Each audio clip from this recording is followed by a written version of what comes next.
How many people here are swamp affiliated, call themselves part of the swamp family? Raise your hand. That's awesome. So welcome, first of all, again, to this is an inaugural event. This is a huge deal in my mind because I don't think the swamp, this is a unique experience that the swamp statewide water quality team is telling its swamp statewide water quality story in a context that's all about California and water quality. So I think a lot of you speakers and people in the audience have heard or spoke about some of these topics at other venues that are focused, Delta, estuary, eutrophication, you name it. There's probably all sorts of topics that have been focused down. This is unique in its own event. So I'm really excited to have this happen under my watch, and I applaud the swamp team for making this actually happen this year too.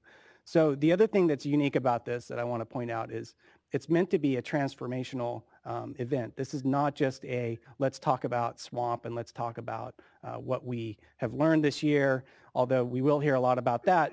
This is meant to be part of the initiative that we've done at the Water Board this year. That's the California Water Data Dive. The slide has a hashtag and a URL on it, but it's also the initiative's goal is to take data and information, turn it into knowledge, and then feed it to our decision-making bodies, whether it's local decisions being made by program managers or staff in the field, higher level at statewide roundtables where they talk about how to address a certain type of a discharger problem, or maybe a specific like a cyanohab problem.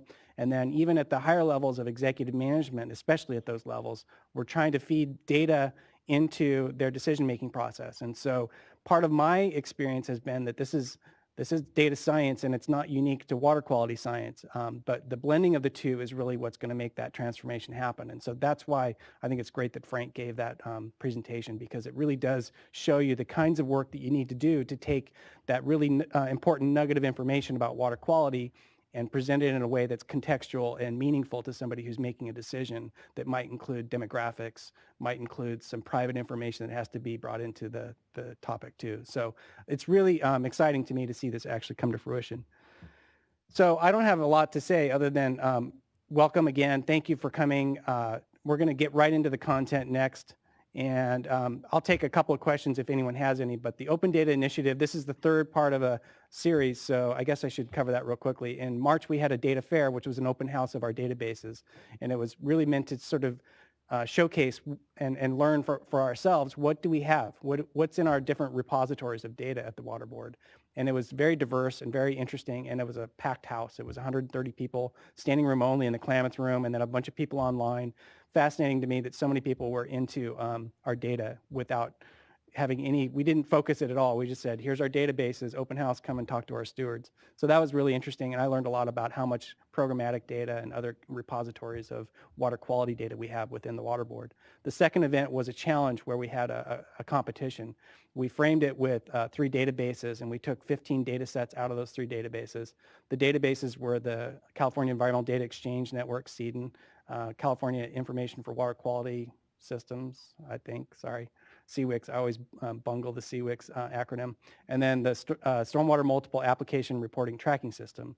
So that's SMARTS. Those last 2 databases are programmatic primarily. They have some effluent and other kind of water quality information in them, but for the most part, they're programmatic. How many inspections we do, how many permits get issued, how many enforcement actions were taken, how many violations were noted. So we took programmatic data and water quality data and prepared 15 data sets, put it on a platform provided by the GovOps folks, and we ran a challenge, and we had 9 entries and a winner and a runner-up. And so Frank and his team got the runner-up award. It was kind of a tie in my mind because the judges waffled back and forth so much. But the winner was also awarded to Orange County and Cloud Comply, and they're here. You'll hear from both those presentations or teams today. So as part of this water quality event, I'm trying to integrate some of the examples of advancing data science at the Water Board, even in our early stages here. So this is the third part of that event, and it's meant to tie it back home so that we take that data science effort and bring it into our water quality world and start engaging our decision makers, our regulatory program managers, our stakeholders that we work with in the field to try to solve these problems and address the issues. So with that, thank you.